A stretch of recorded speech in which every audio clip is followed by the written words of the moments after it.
मेरा नाम अलीना है। मैं न्यूयॉर्क के एक पुराने अपार्टमेंट में अकेली रहती हूँ। दिन में मैं लाइब्रेरी में काम करती हूँ और रात को अक्सर किताबों के साथ समय बिताती हूँ। लेकिन उस रात कुछ ऐसा हुआ जिसे मैं कभी भूल नहीं सकती। रात के करीब 11 बजे का समय था। सर्द हवा खिड़की के शीशों से टकरा रही थी और पूरा कमरा हल्की पीली रोशनी में डूबा हुआ था। मैं अपने बिस्तर पर बैठी किताब पढ़ रही थी कि अचानक दरवाजे पर दस्तक हुई। मैं चौंक गई। इतनी देर रात मेरे दरवाजे पर कौन हो सकता है? धीरे धीरे उठकर मैंने दरवाजा खोला। सामने एडम खड़ा था, मेरा पड़ोसी। उम्र में मुझसे कुछ साल बड़ा, लंबा चौड़ा और मजबूत शरीर वाला आदमी। उसके कपड़े पसीने से भीगे हुए थे, सांसें तेज थीं और हाथ में एक बड़ा सा बैग था। उसकी आंखें सीधे मेरी आंखों में झांक रही थीं। वो धीमी आवाज में बोला, अलीना, मुझे आज तुम्हारी जरूरत है। मेरे पैरों तले जमीन खिसक गई। इतनी रात गए और सीधे जरूरत की बात। मेरे दिल की धड़कन तेज हो गई। मैंने हकलाते हुए पूछा, क्या अभी? एडम ने होंठ काटते हुए कहा, हाँ, वरना मैं चैन से सो नहीं पाऊंगा। उसकी ये बात सुनकर मेरे गाल लाल हो गए। उस बैग से अजीब सी आवाजें आ रही थीं, जैसे दो चीजें आपस में रगड़ रही हों। वो जरा पास आया और बोला, डरो मत, बस कुछ देर लगेगा। मैं वादा करता हूं तुम्हें तकलीफ नहीं दूंगा। उसके शब्दों ने मेरे अंदर अजीब सी सनसनाहट भर दी। मैं हड़बड़ा गई। रात के 11 बजे एक जवान आदमी और हाथ में भारी बैग। मेरे दिमाग में तरह तरह के ख्याल दौड़ने लगे। मैंने इनकार करना चाहा, लेकिन उसके चेहरे पर एक अजीब सी बेचैनी थी। उसने धीरे से कहा, प्लीज मुझे अंदर आने दो, बस थोड़ी देर, फिर मैं चला जाऊंगा। मैंने गहरी सांस ली और दरवाजा खोल दिया। एडम अंदर आया और दरवाजा बंद कर दिया। अब हम दोनों अकेले कमरे में थे। उसने बैग फर्श पर रखा। कमरा अचानक और छोटा लगने लगा। मेरे दिल की धड़कनें इतनी तेज थीं कि मुझे लग रहा था वो भी सुन लेगा। एडम धीरे धीरे मेरी तरफ आया, इतना पास कि उसकी गर्म सांसें मेरे गालों को छू रही थीं। उसने धीमे स्वर में कहा, अगर तुम चाहो तो मैं धीरे धीरे शुरू करूं। मैं घबराकर पीछे हट गई। क्या करोगे? मैंने कांपती आवाज में पूछा। एडम ने मेरी आंखों में झांकते हुए कहा, बस थोड़ी देर का स्ट्रोक ठोकूंगा, फिर देखना तुम्हें मजा आएगा। मेरे कानों में उसके शब्द गूंज रहे थे। स्ट्रोक, मजा। मेरा दिमाग गंदे ख्यालों से भरने लगा। उसके हाथ कांप रहे थे। उसने खोला और अंदर से लंबी सी चमचमाते औजार निकाले। मेरी सांस अटक गई। ये सब देखकर मेरे जहन में अजीब तस्वीरें बनने लगीं। वो धीरे से मेरे पास आया। उसने पट्टी मेरी तरफ बढ़ाई और बोला, इसे पकड़ो, मैं पीछे से संभाल लूंगा। मेरे होंठ सूख गए। मैंने कुछ कहना चाहा, पर आवाज नहीं निकली। उसने मेरे हाथ पकड़कर उन्हें ऊपर उठाया। मेरी पीठ के पास आकर झुक गया। उसकी उंगलियां मेरी त्वचा को छू गईं। मेरा शरीर कांप उठा। वो फुसफुसाया, थोड़ा और झुको। हाँ, ऐसे ही, बिल्कुल सही।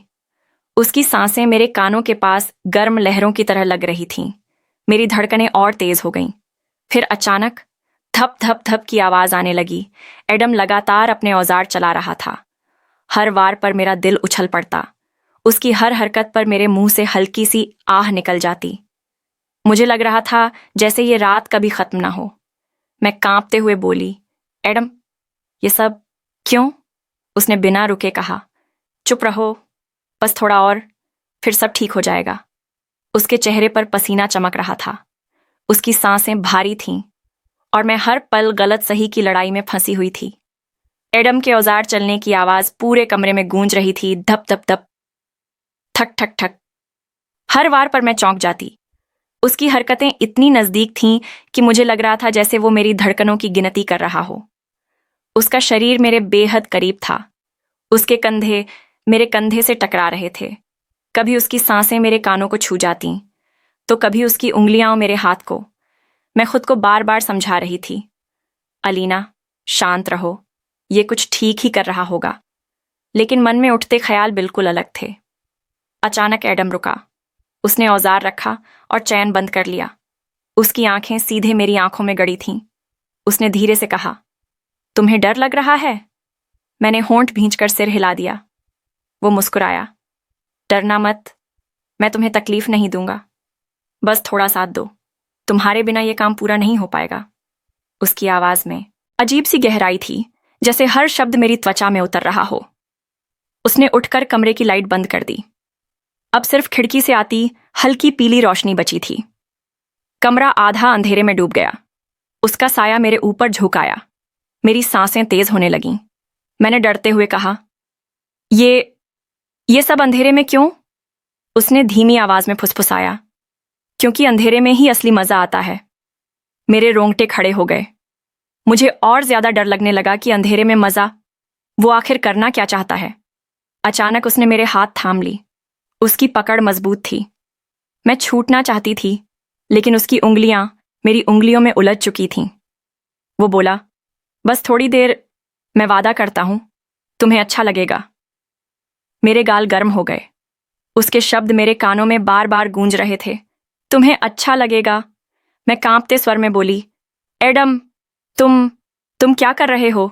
उसने होठों पर अजीब सी मुस्कान लाते हुए कहा, मैं तुम्हारे लिए कुछ जोड़ रहा हूं, जो टूटा हुआ है उसे ठीक कर रहा हूं। वो झुका और मेरे बेहद करीब आ गया, इतना करीब कि उसके बाल मेरे चेहरे को छूने लगे। उसकी छाती से आती गर्माहट मुझे और बेचैन कर रही थी। वो फुसफुसाया, थोड़ा और झुको। हाँ, ऐसे ही। मैंने कांपते हुए खुद को उसकी पकड़ में छोड़ दिया। एल मेरे कानों में उसकी सांसें, मेरे दिल की धड़कनें और औजारों की ठक ठक की आवाज मिलकर अजीब सा माहौल बना रही थीं। अचानक मैं हल्के से फिसल गई। मेरे होंठों से आह की आवाज निकली, लेकिन अगले ही पल एडम ने मुझे कसकर पकड़ लिया। उसकी मजबूत बाहों में कैद होकर मैंने खुद को और भी असहाय पाया। वो मुस्कुराया। मैंने कहा था ना, मैं संभाल लूंगा। उसकी आंखों में वो चमक थी जिसे मैं पढ़ नहीं पा रही थी। ये मासूमियत थी या कुछ और, मैं तय नहीं कर पा रही थी। धीरे धीरे औजार चलने की आवाज और तेज होती जा रही थी। उसके हाथ लगातार काम कर रहे थे, लेकिन उसका शरीर मेरे बहुत करीब था। कभी उसकी कोहनी मेरी कमर से छू जाती, कभी उसका कंधा मेरी पीठ से। मैं हर पल सिहर रही थी। मेरी सांसें बेकाबू हो रही थीं, लेकिन फिर भी मैं चाहकर भी उससे दूर नहीं हो पा रही थी। उसने फुसफुसाकर कहा, बस थोड़ा और, फिर सब ठीक हो जाएगा। उसके ये शब्द सुनकर मेरे दिमाग में फिर वही सवाल गूंजा, आखिर एडम कर क्या रहा है? ये सब किसी गुप्त इच्छा का बहाना तो नहीं? लेकिन अगले ही पल उसका पसीने से भीगा चेहरा देखकर मैं खुद को रोक लेती। वो वाकई थक चुका था। उसकी हरकतें इतनी तन्मयता से हो रही थीं कि मुझे समझ नहीं आ रहा था, डरूं या भरोसा करूं। करीब आधे घंटे बाद एडम अचानक रुक गया। उसने गहरी सांस ली और मेरी आंखों में देखा। अलीना, उसने धीरे से कहा, बस आखिरी स्ट्रोक बाकी है, उसके बाद सब पहले जैसा मजबूत हो जाएगा। मैं हड़बड़ा गई। आखिरी स्ट्रोक? उसके होंठों से निकला ये शब्द मेरे पूरे शरीर में अजीब सी कंपकंपी छोड़ गया। मैंने कांपती आवाज में पूछा, आखिर तुम कर क्या रहे हो? एडम ने मेरी तरफ देखा। उसकी आंखों में एक रहस्य छिपा था। वो झुका, मेरे कान के बेहद करीब आया और बोला, सच अभी नहीं बताऊंगा, जब सब पूरा हो जाएगा तब तुम खुद देख लेना। कमरे में सन्नाटा था। सिर्फ औजारों की धपधप की आवाज और मेरी तेज सांसें गूंज रही थीं। एडम के चेहरे पर पसीने की बूंदें चमक रही थीं। उसकी आंखें लगातार मुझ पर टिक रही थीं और उसके होंठों से वो 3 शब्द गूंज रहे थे, आखिरी स्ट्रोक। मेरे रोंगटे खड़े हो गए। मेरे मन में वही गंदे ख्याल बार बार उमड़ रहे थे। आखिरी स्ट्रोक? अंधेरे में? और ये बार बार क्यों कह रहा है कि मजा आएगा? अचानक उसने मेरे हाथ पकड़ लिए। इस बार उसकी पकड़ और भी मजबूत थी। मैंने छुड़ाने की कोशिश की, लेकिन उसके हाथ मेरी हथेलियों पर जकड़े रहे। उसकी सांसें मेरे कानों को छू रही थीं। उसने धीमे स्वर में कहा, बस एक पल और, फिर देखना सब बदल जाएगा। मेरे दिल की धड़कनें कानों में गूंजने लगीं। मैं खुद को संभालना चाहती थी, लेकिन मेरा शरीर जैसे सुन्न हो चुका था। कमरा अब लगभग पूरी तरह अंधेरे में डूब चुका था। खिड़की से आती हल्की पीली रोशनी उसके चेहरे पर गिर रही थी। वो और भी रहस्यमय लग रहा था। वो झुका। उसका चेहरा मेरे बेहद करीब आ गया, इतना करीब कि मुझे उसकी गर्म सांसें अपने होंठों पर महसूस हो रही थीं। मैंने कांपते हुए कहा, एडम, ये सब आखिर है क्या? वो मुस्कुराया। चुप रहो, जब तक मैं पूरा न कर लूं तब तक बस मेरा साथ दो। उसने अचानक मेरी कमर थाम ली। मैं चौंक पड़ी। मेरे होंठों से हल्की सी आह निकल गई। वो और पास झुका। उसने कान में फुसफुसा कर कहा, थोड़ा और झुको। हाँ, ऐसे ही, बिल्कुल सही। उसके शब्दों ने मेरी धड़कनें और तेज कर दी। मेरे दिमाग अब कम नहीं कर रहा था। ये तो अब कुछ और ही करने वाला है।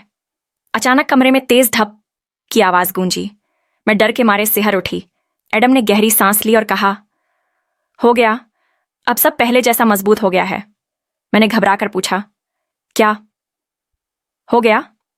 उसने धीरे धीरे अपनी पकड़ छोड़ी, फिर मेरी आंखों में देखते हुए मुस्कुराया। एडम बोला, अलीना, कल तुमने शिकायत की थी ना कि तुम्हारा पलंग हर बार हिलता है। तुम्हें नींद नहीं आती। तुम्हें डर लगता है कि कभी ये टूट जाएगा। मैं ठिठक गई। हाँ, पर उसने हंसते हुए कहा, तो आज मैं वहीं ठीक कर रहा था। तुम्हारा बेड, उसके सारे पेंच ढीले हो चुके थे। मैंने उन्हें फिर से कस दिया। अब चाहे जितना भी हिले, कभी नहीं टूटेगा। मेरे होंठ खुले रह गए। मेरे दिमाग में जो गंदे ख्याल बार बार उमड़ रहे थे, वो सब ध्वस्त हो गए। मैंने पलंग की तरफ देखा।